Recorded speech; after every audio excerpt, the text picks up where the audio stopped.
नमस्कार, मी स्नेहल चौधरी. आपण पाहत आहात LS मराठी. पाहूयात सकाळच्या काही महत्त्वाच्या घडामोडी.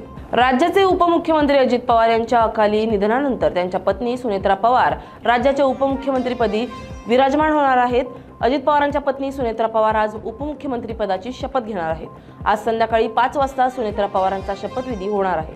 त्या राज्याच्या पहिल्या महिला उपमुख्यमंत्री असतील. राष्ट्रवादी काँग्रेसचा कोणताही निर्णय घ्यायचा असेल तर तो राष्ट्रवादी काँग्रेसच घेईल असं देवेंद्र फडणवीस म्हणालेत. राष्ट्रवादी काँग्रेस पक्ष जो निर्णय घेईल त्याच्या पाठीशी आम्ही सरकार म्हणून, भाजप पक्ष म्हणून उभे राहणार आहोत. त्यांच्या निर्णयाला आमचं समर्थन असेल असं देवेंद्र फडणवीस म्हणाले.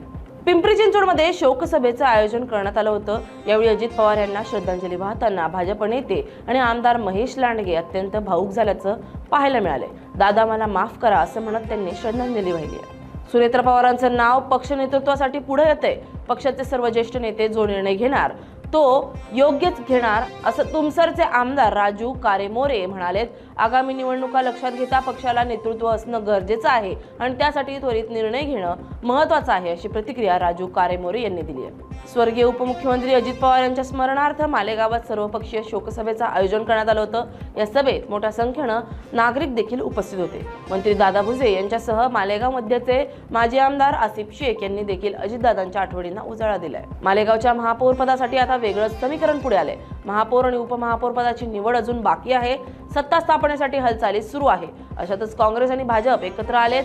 काँग्रेसचे 3 आणि भाजपच्या 2 नगरसेवकांनी एकत्र येत 5 नगरसेवकांचा गट स्थापन केलाय. भारत विकास आघाडी नावाने हा गट स्थापन करण्यात आलाय. तुम्ही हो केसरिया, ओ माही, हमारी अधुरी कहाणी सारखी शेकडो गाणी गाणाऱ्या अरिजित सिंगनं निवृत्ती घेतली आहे. यापुढे पार्श्वगायन करणार नसल्याचं त्याने सोशल मीडिया पोस्टमध्ये सांगितलंय. त्याच्या निर्णयानं चाहत्यांना मोठा धक्का बसलाय. आता अरिजित सिंगनं हा निर्णय घेण्यामागच्या कारणाचा खुलासा केला. तेच करून मला कंटाळा आलाय, त्यामुळे मी हा निर्णय घेतलाय जेणेकरून आता मी वेगळं म्युझिक तयार करू शकेल असं अरिजित सिंगने म्हटलंय. सांगलीच्या शिराळा तालुक्याच्या बिऊर गावमध्ये बिबट्यानं एका 4 वर्षीय मुलावर हल्ला केलाय. या हल्ल्यात एका चिमुकल्या मुलाचा मृत्यू झालाय. या घटनेनं परिसरात शोककळा पसरली असून नागरिकांमध्ये भीतीची लाट पसरली आहे. या घटनेनंतर संतप्त नागरिकांनी वन विभागाच्या कार्यालयावर दगडफेक केली आहे. संगमनेर शहरातील कोल्हेवाडी रोड परिसरात गाडीचे स्पेअर पार्ट साठवून ठेवण्यात आलेल्या एका गोडाऊनला अचानक आग लागली आहे. अवघ्या 5 मिनिटात या आगीनं रुद्र रूप धारण केलं.